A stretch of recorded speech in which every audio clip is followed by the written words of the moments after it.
Greetings and thank you for joining us today. Today marks our very first Unitarian Forum this fall. We appreciate your being a part of it. My name is Wayne Jennings and I am the host for today's discussion titled Voting, Redistricting, and Political Power. What's at stake? Given this week's news, it's obviously a timely topic. We organize these forums as a congregational service to the community to support social action and to encourage individual and collective growth for all of us here. I'd now like to introduce the coordinator for today's forum, Susan Alcorn, who is also the chair of our forum committee. She will introduce the topic and our speakers. Susan? Okay, thank you, Wayne. I wish we could share this forum with all of you in person. I really do. But all of our forums will be virtual this fall, and we are just pleased that you are with us and joining us virtually. It's a very important topic, and I can't say enough about the timeliness of it. Look here at today's Plain Dealer. It's the front page, literally, of the Plain Dealer. The League of Women Voters is co-sponsoring this forum with us. And we want to mention a few background pieces of information. Over 45 states have introduced over 360 bills on voter suppression. Redistricting is important because in our democracy, we should be doing everything we possibly can to make voting easier and more representative of our electoral choices. So that's what today's forum is all about. And we have two wonderful speakers to share their expertise with us, Mark Salling and Freda Levinson. Dr. Salling is a senior fellow and research associate in the Cleveland State University's College of Urban Affairs. He has served as the director of CSU's Northern Ohio Data and Information Center for many years. Statewide, Dr. Salling has been the state of Ohio's liaison to the U.S. Census Bureau on redistricting and data programs. He's also been the chairman of the Cleveland Census Statistical Areas Committee. That's hard to say. I can tell you from personal experience that he's also used his technical expertise on various voting, environmental, and humanitarian projects. And our second speaker, Freda Levinson, is the legal director for the ACLU of Ohio, the American Civil Liberties Union. She conducts litigation and manages Ohio's ACLU legal team on various civil liberties union issues. She has litigated major cases on redistricting and used her legal expertise on voter purging, early voting, reproductive rights, and other issues. She's also an adjunct law professor at the Case Western Reserve University School of Law. And I should also mention that she's been an elected official herself and has previously served on the Shaker Heights Board of Education for 16 years, and she's been president of them for 4. So, Dr. Salling, we welcome your comments this morning and appreciate your being with us. Thank you, Susan. It's an honor to be here, and I've done one of these forums before, and it's always a pleasure, and it's always a great audience as well, with good questions and a lot of interest in the topics that are raised here. So I have a slide presentation, of course. That's the way I operate usually, and I've got some slides I'm going to share with you right now. So I'm going to share my screen. And I hope you can all see that. That's my title page, The Challenge of Partisan Gerrymandering. So let's get to it. So about this time every 10 years, politicians are very interested in maps. We're going to talk about some maps today and how the maps are drawn. Every 10 years after the decennial census, we do redistricting, and we do redistricting for congressional districts, and for our representatives that go to Washington, and for our state legislatures, those who meet in Columbus, our lower house and upper chamber, the Ohio House and Senate, and a lot of local wards and county councils are also redrawn after the census data make the data available on population distribution, because it changes. So the important question is, who does this? Who draws those maps, and who determines who we're voting for every election? Well, generally speaking, nationally, it's the legislatures. The state legislatures usually draw the congressional districts, and sometimes there are commissions, and that's a growing trend for commissions to be more involved in drawing congressional districts. Some states have adopted commissions. And in Ohio, we have a commission that helps draw does draw the state legislative districts. And the courts sometimes get involved, and I'll leave that one for discussion later. So basically, guys like these draw the maps. In Ohio, here's the timeline. The General Assembly districts are drawn for the Ohio House and the Senate. It's called the General Assembly, the two houses. And the Constitution of the state says that there's a deadline for the 10-year legislative maps to be drawn by September 1st. There's a backup deadline, which is September 15th, that if you don't get full commission approval, then it's only a 4-year plan, and we've just seen that happen. The maps that Susan held up are a result of the commission majority deciding to adopt a 4-year plan for the Ohio House and Senate districts. Oops, back up. So congressional districts, however, are also important, of course. The deadlines and the timing on that is by September 30th, stage 1 for drawing the 10-year congressional plans, which is the way it's normally done for draw the districts for a period of 10 years until the next decennial census.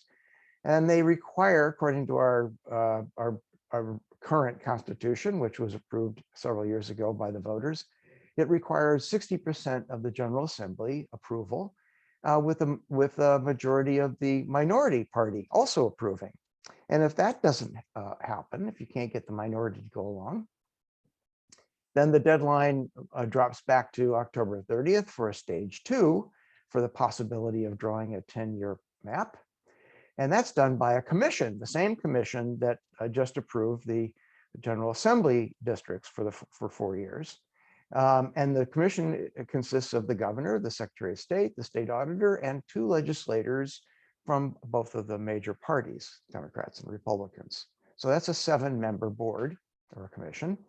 And in order to approve that map for 10 years, it requires not only a majority of the commission, 4 out of 7, but also 2 from each party. That is to say, the minority party has to go along with it as well in order to get a 10-year map.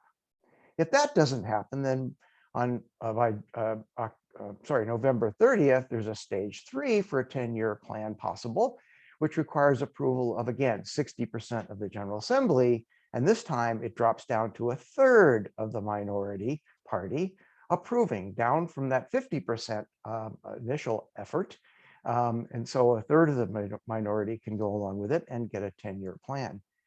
If that should fail, then it goes to the last step, which is stage 4, and you can approve a 4-year plan by a majority of the General Assembly. Does not require minority votes to approve it. And there are some additional requirements as well, which we can talk about. So some of the criteria, generally the criteria used in most states, in fact, and Ohio, are listed up there. You need to have population equality. That is to say, each district needs to be pretty close or very close to the same population in each district based on the census. Also, the Equal Rights Act is important. That is to say, it protects minority voters to give them an opportunity to vote for and to elect members of their choice. And also the contiguity, that is to say, they can't be broken up into pieces, each district. They have to be together in one piece, getting from one part of the district to another. And compactness is often also looked at as a criteria.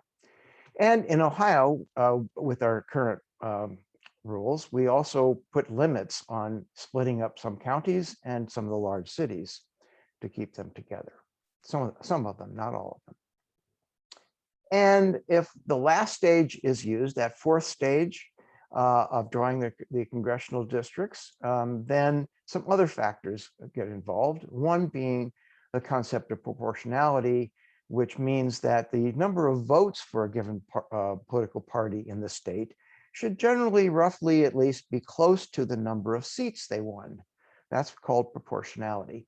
And also not to unduly favor a party or incumbents. Those are also built into our current rules.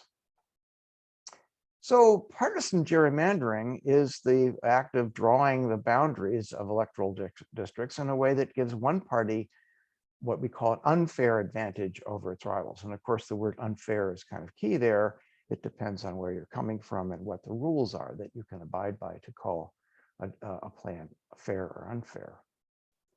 So there are indicators of partisan gerrymandering. One is compactness. Do districts wander all across the map and sort of were obviously constructed to grab voters in one part of the area, to include them with other parts of the area, and that sort of thing. So compactness is an indicator of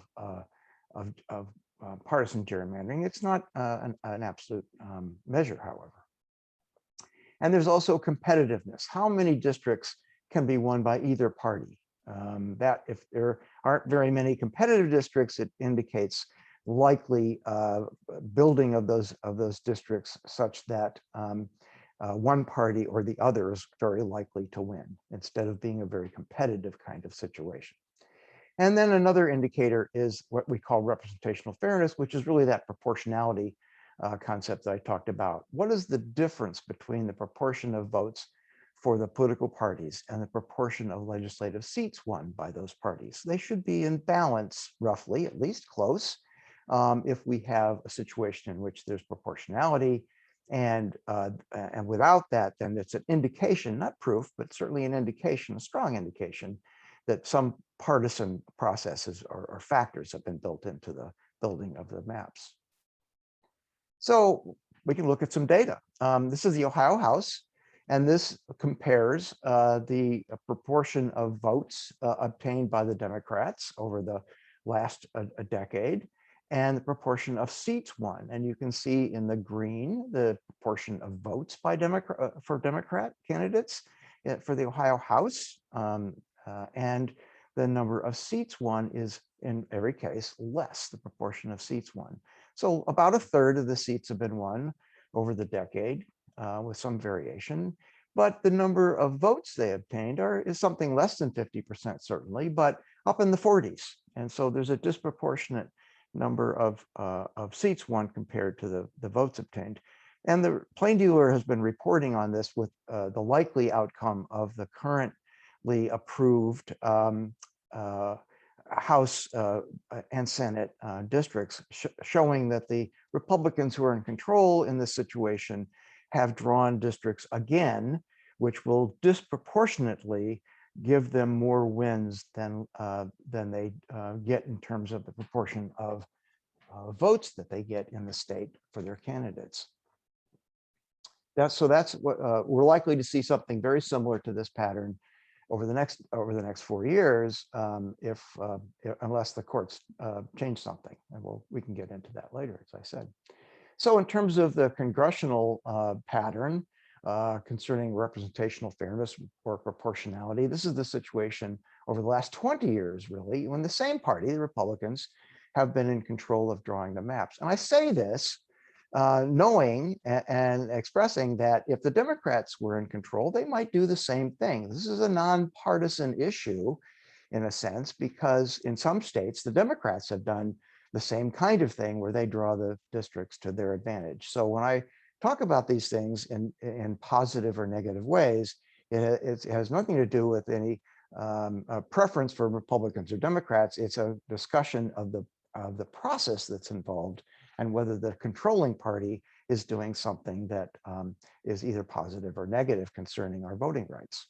So this shows you that the Republicans in the last, since at least 2010 have won more than 70%, 75% in the more recent period when they drew the boundaries. About 75% of the wins, what they've only obtained in the 50s, or in one case 60% of the vote statewide for their congressional candidates. So that's a matter of proportionality. And competitiveness is another indicator of a partisan gerrymandering, and this shows the average percent of votes for Democratic congressional candidates in the last decade by district from 1 to 16. We're now down to 15 districts in this next cycle, but we've had 16 congressional delegates. And in 4 of those, the Democrats have been packed into them so that they won a very high percentage of the votes, up in the 60s and 80s in one case. And they've spread the Republican voters out into districts by drawing those boundaries so that they could win those other districts. So those are the 4 out of 16 that the Democrats have won in the last decade, and the others have been won by the Republicans because they've been able to spread their voters out and win those districts disproportionately compared to their votes. So there are some legal and constitutional issues I just want to briefly talk about. So one premise is that your vote should count the same as mine. We all know that as one person, one vote, I think. And that stems from what's called the Equal Protection Clause, or the 14th Amendment of our Constitution. Everybody's vote should count the same, or at least close to the same within each state.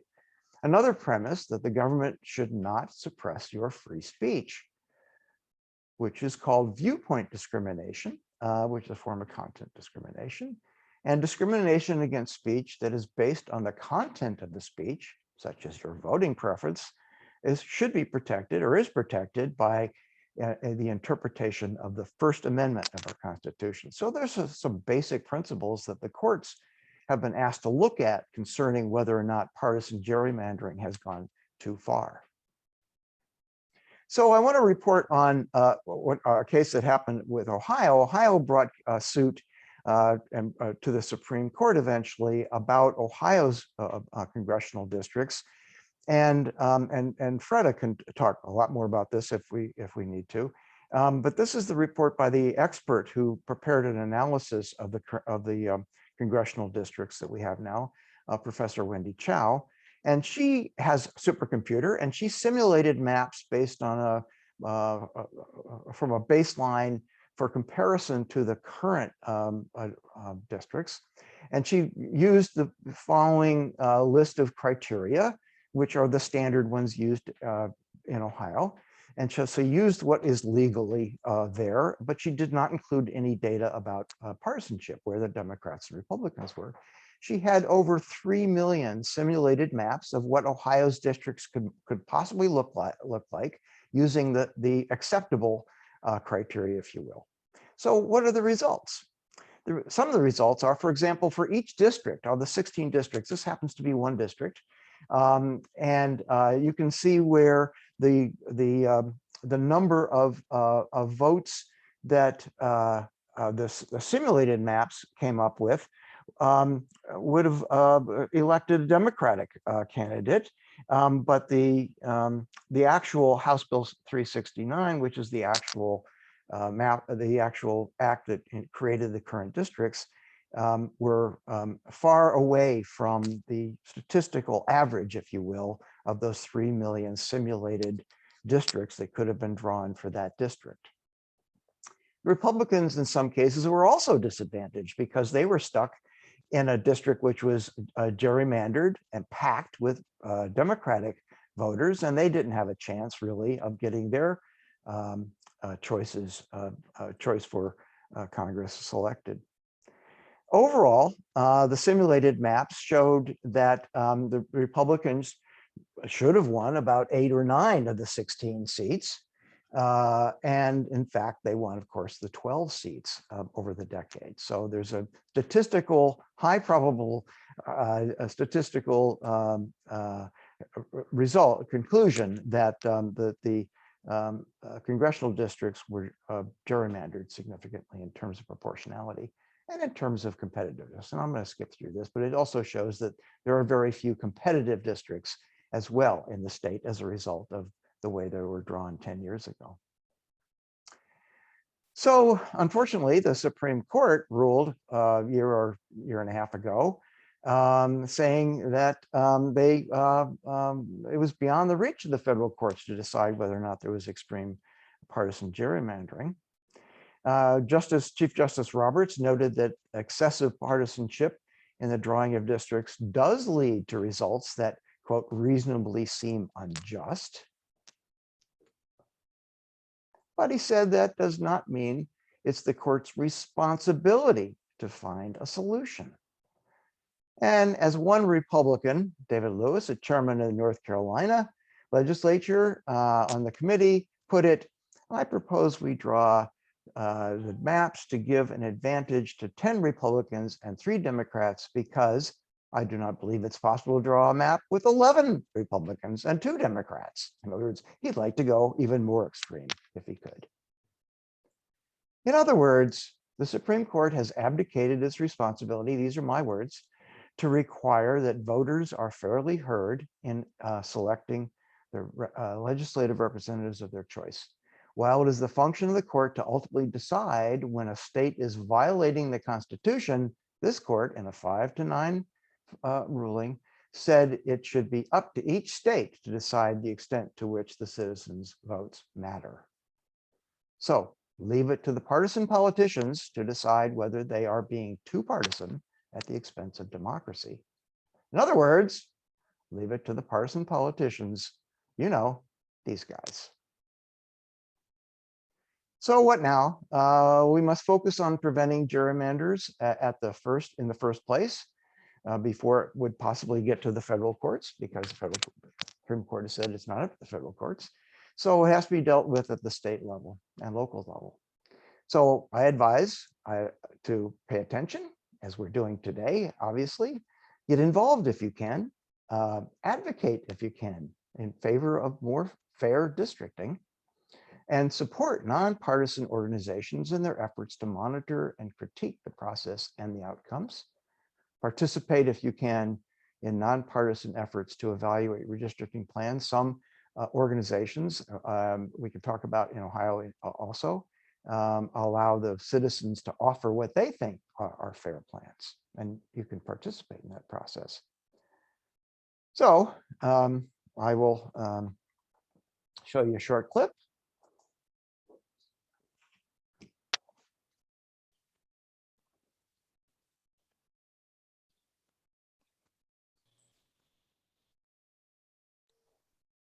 Mark, the audio is not coming through.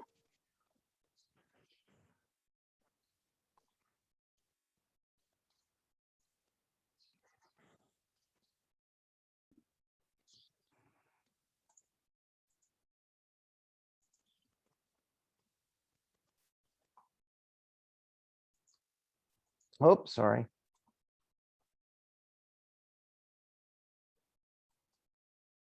So thank you. And I turn it back over to, I guess, Susan.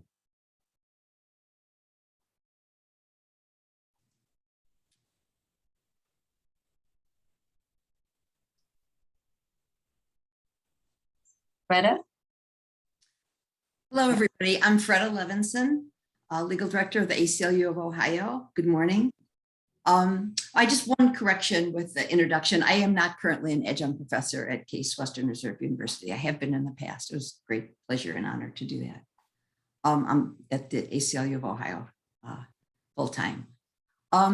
So as we all know, we've been discussing Ohio's Redistricting Commission just last Wednesday night, hasn't even been a week yet. Actually, it was early Thursday morning. They adopted maps that will define Ohio's state legislative districts. That's our House of Representatives and state Senate districts for the next 4 years, unless someone challenges them in court and succeeds, and the Ohio Supreme Court orders a change. This was a 5-2 vote in the commission along strictly partisan lines. The commission majority voted to entrench a Republican supermajority in both chambers of Ohio's General Assembly. This supermajority is completely out of sync with the preferences of Ohio's voters, measured by the state vote share, the statewide vote share received by the two major party candidates in elections over the entire past decade. So in passing this map, the commission created an extreme partisan gerrymander.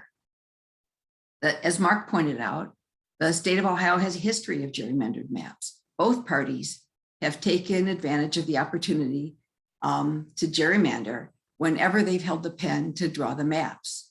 This is an issue of concern to all of us, regardless of party. It's really a nonpartisan issue. This partisanship is a problem for everyone.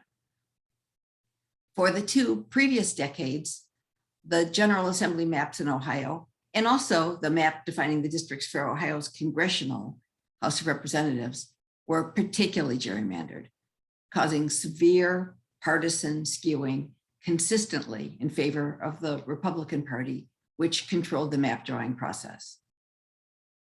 As Mark has pointed out, although the Republican vote share in Ohio has ranged from 46.2 to 59.7% over the last decade, it's currently 53.3%.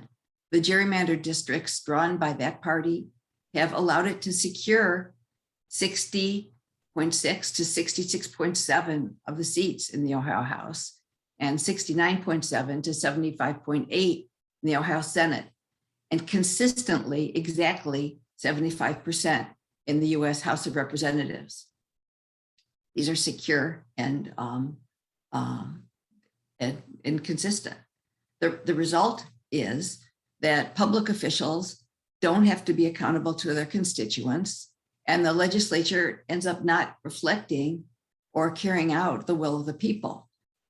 Elections with predetermined outcomes like these reduce even the attempts of the locked out party to compete.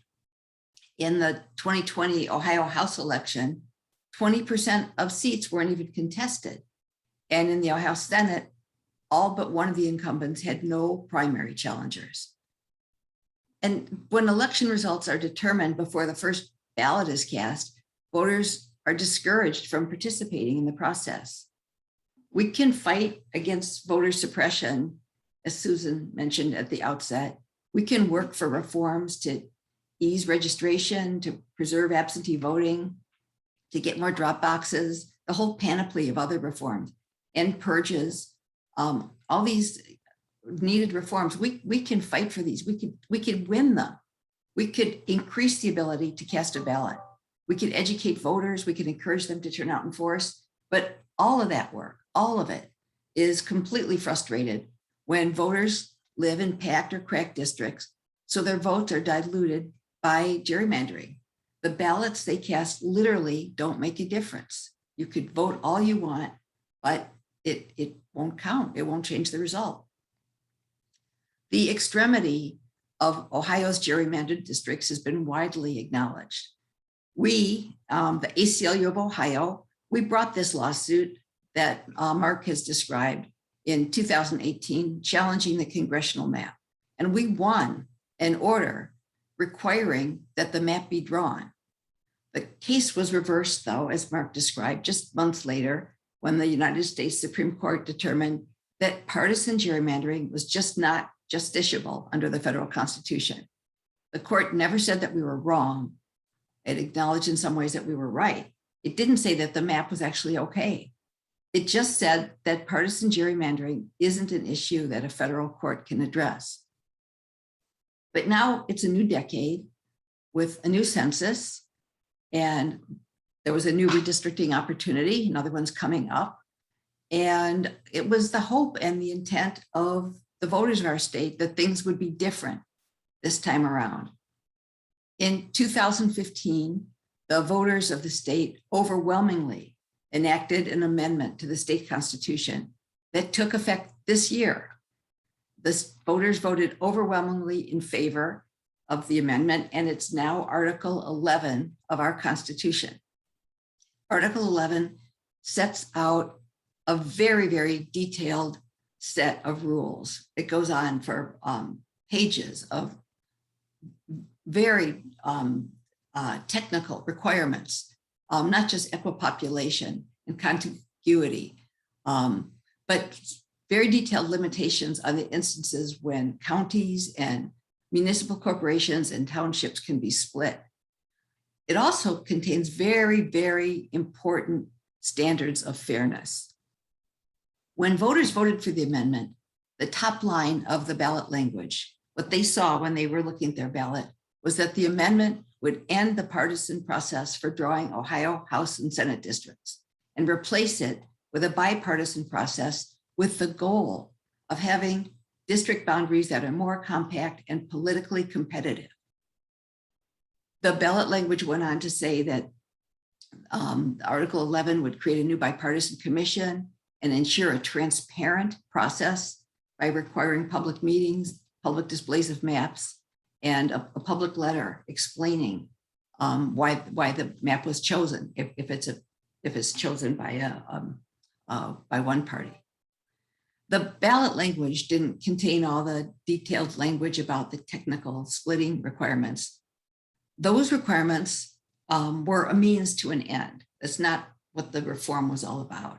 The goal, what the voters were voting for, was fairness, transparency, and to end partisan manipulations of the map, to end partisan gerrymandering.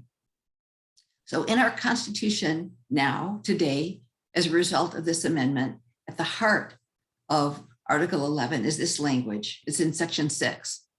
The Commission shall attempt to draw a General Assembly district plan that meets all of the following standards. No General Assembly district plan shall be drawn primarily to favor or disfavor political party. The statewide proportion of districts whose voters, based on statewide, state, and federal partisan general election results during the last 10 years, favor each political party shall correspond closely to the statewide preferences of the voters of Ohio. Also, the General Assembly districts shall be compact. But the 2021 state redistricting process that just happened, included Thursday morning, was just as flawed and as infected with partisan bias as the 2011 state redistricting process, and the resulting maps as well. In the final maps, again, although statewide electorate is just about 55% Republican voters, these maps will award super majorities to the Republicans durably across as long as the maps last in both houses. So the actions of the commission just brazenly flouted the will of Ohioans, completely disrespected Ohioans and our Constitution. As in the decades before our new ballot issue, the process of actually drawing a map happened behind closed doors and was controlled by one party. Even though most of the process did take place behind closed doors, the Republican commission members have made public statements revealing that their map was plainly partisan. The process culminated, for those of you who are watching and listening or read about it later, it culminated by the issuance of a letter, a required letter from the majority that had enacted the map, explaining how they'd followed the Constitution. They claimed they'd followed the Constitution because they said the map reflects the statewide voting preferences of the voters over the last 10 years. But instead of basing this on the voters' voting preferences, which are basically 45% Democratic and 55% Republican across the decade, the letter based its calculation on the fact that Republicans won 13 out of 16 statewide elections. That is 81% of the elections during the decade. So it concluded that 81% of legislative seats should go to Republicans. Someone posted a great tweet that based on this flawed logic, there could be no Republican legislators in all of California just because Democrats win all the elections in that state.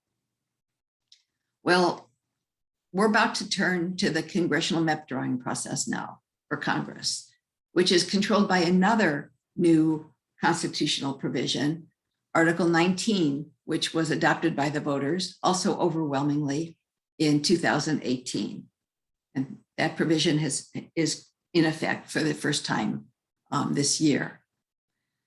So for the congressional map, the Census Bureau has announced that Ohio will lose 1 seat in the 2021 congressional redistricting. It's going to go from 16 seats to 15 seats. And Mark has outlined the process that the Ohio legislature and the commission will undergo to enact this map. Article 19 sets forth various constraints on the congressional map. One part sets forth constraints on maps passed through simple majority vote in the General Assembly, which is the final process if bipartisan maps can't be enacted. And other parts constrain all maps, regardless of how they're passed. So the process devolved into a simple majority map this time around for the state redistricting. It's likely, we don't know for sure, but if a map is also enacted by a majority, simple majority for congressional redistricting, there are express limits on partisan gerrymandering in the Constitution now. The Constitution says the General Assembly shall not pass a plan that unduly favors or disfavors a political party or its incumbents. Now, the term unduly is not defined, but legislators, it's clear from legislative history, intended this restriction to be robust. There's also a provision that the map shall not unduly split governmental units, giving preference to keeping whole in the order named in that document, counties, then townships, then municipal corporations. So it's going to be very interesting to observe, more than interesting, critical to observe, participate in, monitor the process for the congressional map drawing, which is underway because, as Mark indicated, the legislature should be considering a map by the end of this month. So the congressional, for all candidates, the candidate filing date is coming up soon, February 2nd. The primary election is May 3rd.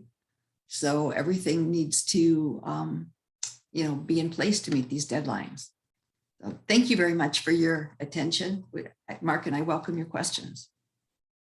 Okay, thank you. We really learned important information on voting and redistricting and gerrymandering. We appreciate it so much. But it is now time for our questions and answers. And I want you to look for the Q&A button on your phone or computer and type in your questions or comments there in the Q&A section. If your question is chosen, we will recognize you by your first name unless you hit the anonymous button. And while we're talking about computer buttons, I also want to mention the chat box, because if you want to be on our list to receive email reminders of future forums, please put your name and email in the chat box button. So that's a few pieces of information there, but I also now want to turn it over to Debbie Wright and Laura Imbernoni. They are co-chairs of our Q&A section here, and they are members of our forum committee. So thank you both. Yep, thank you for the interesting talk. Kathleen has a question. Why do you suppose Dewine, Larose, and Faber voted for the redistricting maps, despite their reservations that they may be unconstitutional? Freda,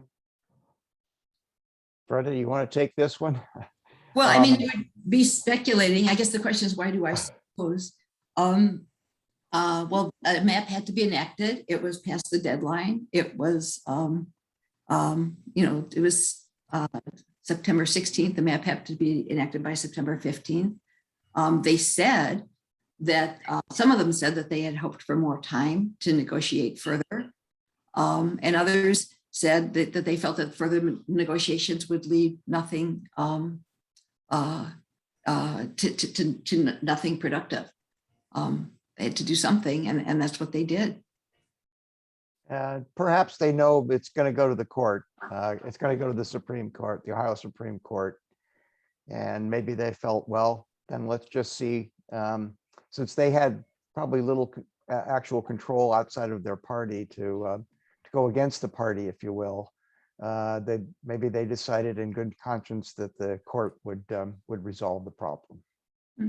That's my Two of them, I can add Sounds that like two of them- politics. two of them indicated that they thought that there was going to be a lawsuit. Yeah, it sounds like politics. They want to maybe appeal to their more moderate constituents and show that they're not, they're trying to be fair, even though they didn't vote fair. Well, question for you about what are examples of other states that have handled redistricting in a more fair, legal, and politically judicious way than Ohio?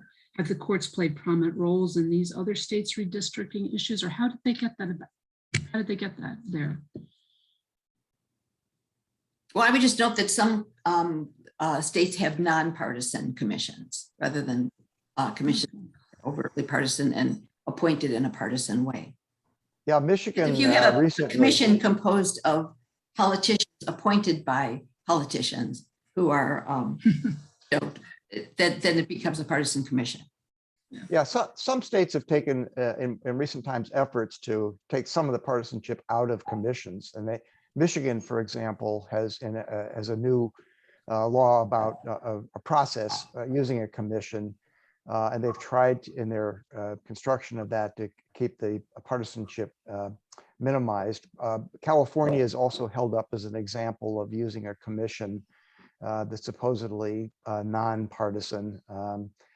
And there are a few others, and there's been a movement in the last 10 years, last maybe 8 or 5 years, to change how it's done in a number of states. And my guess is that pattern will, process will continue into the next decade. I think we will see again more partisanship in the drawing of the boundaries, like we see in Ohio and some other states, and there will be again, hopefully, more interest, more understanding by the public on this issue. I mean, I've looked at this issue for a long time, and I'm sure Freda has as well. And frankly, I'm gratified by the amount of public interest in districting that has occurred and increased in the last several years. I mean, this is largely due to some of the organizations that have been involved in this, including the ACLU and League of Women Voters and some others, to raise awareness about this issue. So I'm hopeful for at least the next decade that there will be some improvements. Unfortunately, we didn't see probably enough progress in this last round. Well, follow up on that. If you were trying to change this, because obviously politicians assign these commissions, how would you get it out of politics if only politicians are doing the work? Do you know what I mean? I mean, if you don't mind, I'll give my opinion. I've given this opinion every time I get a chance, so thanks for the question.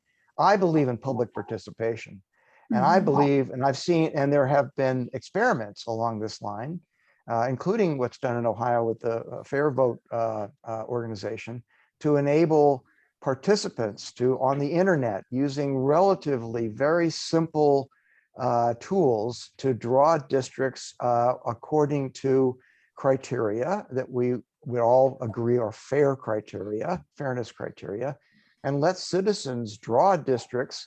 Now, they can't be the final deciders, I suppose, of these things, but you could have a competition in which perhaps the top 5 or 10 districts, according to some scoring of them and how well they met the criteria, the agreed upon criteria, the top 5 or 10 would then go to a commission, and the commission could pick from those 5 or 10.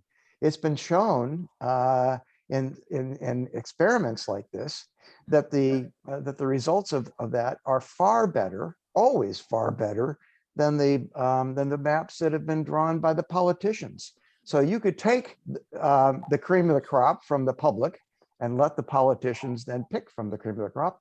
And I'm sure it would be a better result than letting the politicians do it entirely on their own. That's So my interest- solution. Yeah, so interestingly, that was supposed to happen this time, and it did in a way.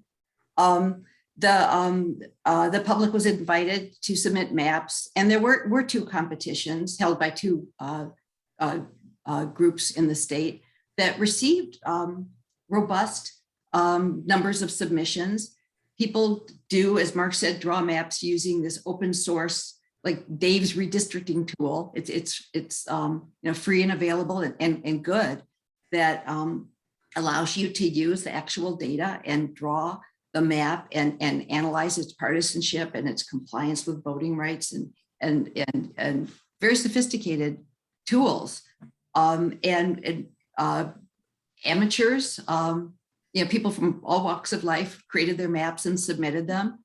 And Mark's quite right. The winning contestants created maps that complied, not all of them perfectly, but many of them complied with the technical requirements, the splitting rules. And lo and behold, they produced maps that didn't yield skewed results. It takes some work to gerrymander. You don't just draw a map that turns out gerrymandered. You have to toy with it and manipulate it and have it come out distorted. And they didn't have it come out distorted. And these were submitted to the commission. The commission this time did, it did some good things, some things that were required by Article 11. It set up a good website, very accessible, and it posted all the submitted maps. And there were, a lot of them out there available for the commission to consider and the public to evaluate. Another thing, in addition to trying to have a nonpartisan commission, is to bring the whole thing out into the sunshine. Sunshine makes things more sanitary. You think if they're operating in public, where the public can monitor, that the members will behave responsibly and adhere to the law. That didn't happen exactly this time. There was a lot of deliberations, behind the scenes, clearly. It wasn't so visible from people viewing the Ohio channel, but people that were there in the room saw the commissioners, leaving in groups and meeting to the side. And, the business was not transacted in the light of the public. That would be possibly yield better results, as if the public could actually monitor this process. Yeah, the actual drawing was done by their staff or consultants. The commissioners themselves never took a pen to paper or even used any of the software that can draw these districts. So their staff did it, again, in their offices or in closed doors somewhere away from the public. Yeah. And the horse trading, the negotiations among the commissioners, obviously took place in private as well. Right. We have an interesting question about the courts from Michael. Is there any recourse in federal courts for, let's say, the state of Ohio or other states at this point with congressional maps? Or are the state courts the only way to contest? And I'll put in the further question. If the courts can't address gerrymandering, who can? So the partisan gerrymandering is not going to be heard by a federal court. Racial gerrymandering claims still could go to federal court. There are statutes that you could sue under that where a federal court will take jurisdiction. But as the Supreme Court ruled a few years ago, that put an end to our case, the federal courts will not adjudicate claims of partisan gerrymandering, that the court regards that as a question that needs to be resolved in state court. If the courts are answerable, our state courts are answerable. I guess who else is answerable? you know, people's conscience. They're better angels, you know, that we answer to, you know, each other and decency if the courts won't do it.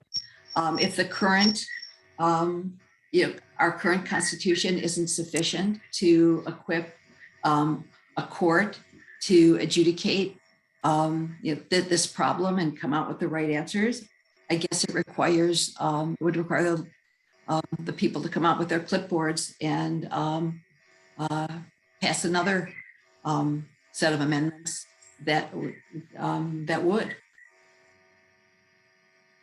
But this set of amendments is certainly pre-tested this time around. This is sort of a related question, but what are the major census results taking us demographically, countywide and statewide? And what has surprised you about these census numbers that you did not expect, and how that affects the districting of our state? Well, Mark's the expert on that. Sorry, I didn't quite hear it. Sorry. What are the major census results? Where are the major census results taking us demographically, countywide and statewide?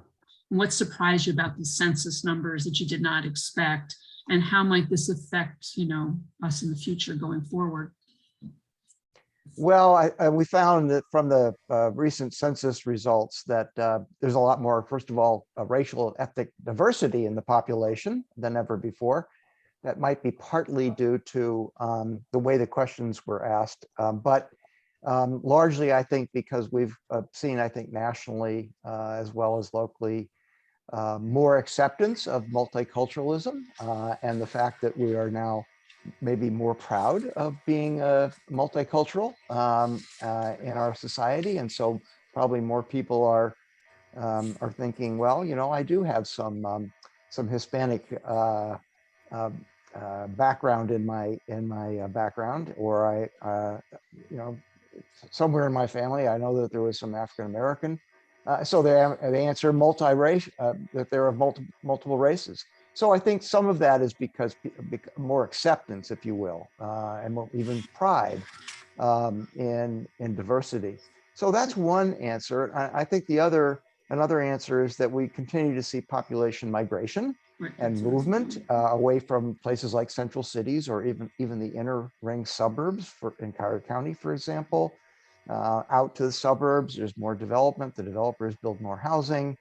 People move into that housing. They leave behind vacancies that are then sold to people that can afford it from lesser income areas, and draining out the population from the inner city. There's some reversal of that in some selected neighborhoods, for example, in Cleveland, but overall, an out-migration simply continues, and to the detriment of cities, and also to the detriment of some of the possibilities of drawing election districts, which are representative of some of those populations in the inner city, unless you explicitly try to address that issue.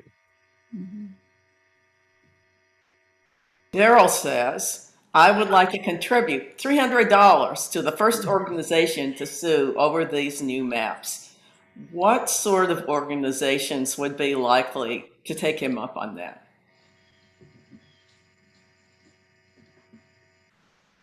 You know, there's I'm not going to name names, but there are organizations that typically sue over voting rights, and it would be any of those.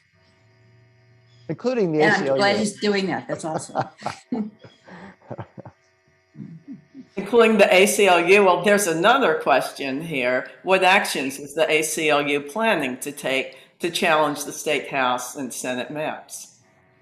Well, obviously we don't, you know, talk about our litigation plans in advance, so I can't comment on that. But we're obviously, you know, concerned, studying this and considering options. Here's a question that goes back to sort of some basic. How do the drafters of maps know how many Democrats and how many Republicans are in a proposed district? When we register to vote, we don't say our party, which actually I think that's not true. I know my thing tells me that I voted Democrat. Because the census doesn't ask the party, but the voter rolls do. So they must combine those two databases together. Is that correct? But what you- they're you bet. looking at when they draw the maps isn't how people are registered. And you're registered when you ask for your ballot at a primary in Ohio. You don't declare your party affiliation. You just for a which ballot you want to vote for.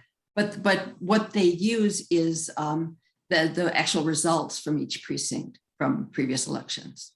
How people. Yeah, and that data is of course collected by the local boards, the county boards of elections, and kept also by this Ohio Secretary of State, and it's downloadable, it's public information. And so the parties or anybody can download the data on the recent election results by precinct and then add that to what they're looking at in terms of population from the census. Right. I mean, I can go and look at yours, Mark, and know which primary you voted in, and how many times you voted in the last X numbers of years, right? Yes, but except for what party I'm registered with, but not my voting record. Not your, actually, how not I your voted, results, yeah. right? But just the Right. fact you did vote, you can tell who has voted and who hasn't. Right. It feels intrusive to me as a private citizen, but it's out there for anybody to look at. You have a question, Laura? I do.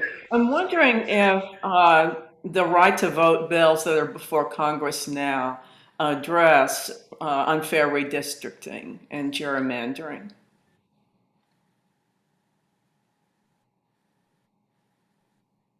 I think Freda probably knows better than I, but I'll answer a little bit at least. And it's my understanding that the Congress has passed some legislation that does directly address redistricting issues and fairness and representational fairness, proportionality, and competitiveness, et cetera, requiring that the states, when they do it, address those issues. And the details are beyond me at this point, but I know that there is an effort at the congressional level to require states to do it more fairly. Frida, did you have anything else to add to that? No, I think Mark gave exactly the correct answer. So an anonymous attendee asked this question. Let's say the Ohio Supreme Court strikes down the legislative maps that were approved Thursday morning. What can they ask the commission to do? How can it be enforced? According to Article 11, which is what controls here, the court can order the commission to draw another map. The court can't draw a map itself. It can order the commission to draw a constitutionally compliant map. And then that map would be reviewable by the court as well. And I guess it could be conceivably an iterative process. Yeah, other states actually, we can't in Ohio because of what our law says, but other states actually, the courts can appoint a master, for example, to draw the districts for them. We can't do that here.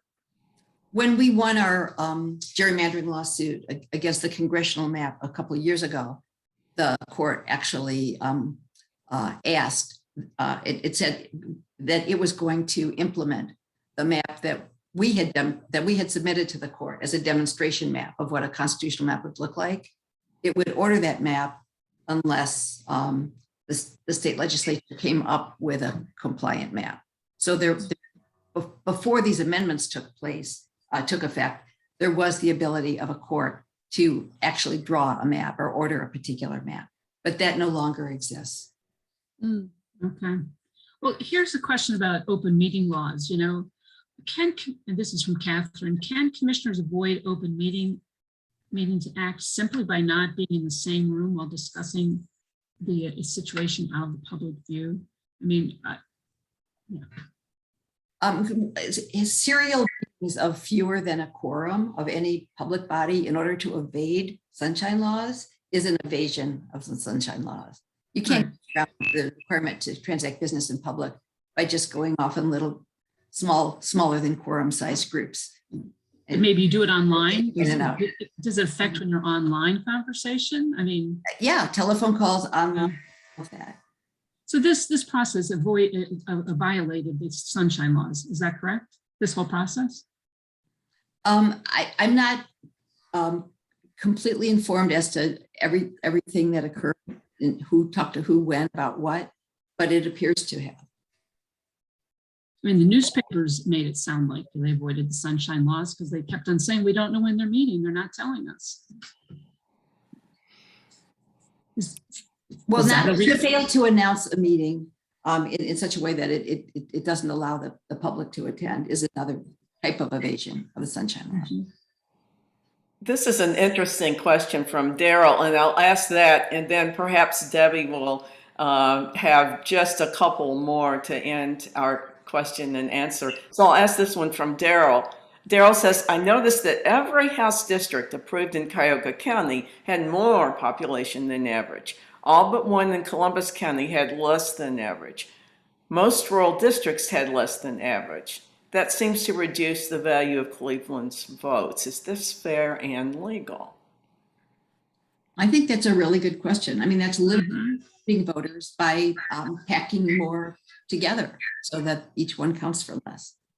And I'll add that the state's constitution does enable you to have a 5%, a 10% variance in the population number. So, you know, you can have a district which is 5% below the average and another one that's 5% above the average, and they're both acceptable. So, but Freda is right that in order, by using that fact, you can pack the Democrats in fewer districts in a county like Cuyahoga County, which is largely Democratic, and in the rural counties, which are more Republican, you can sort of spread out your votes in those districts.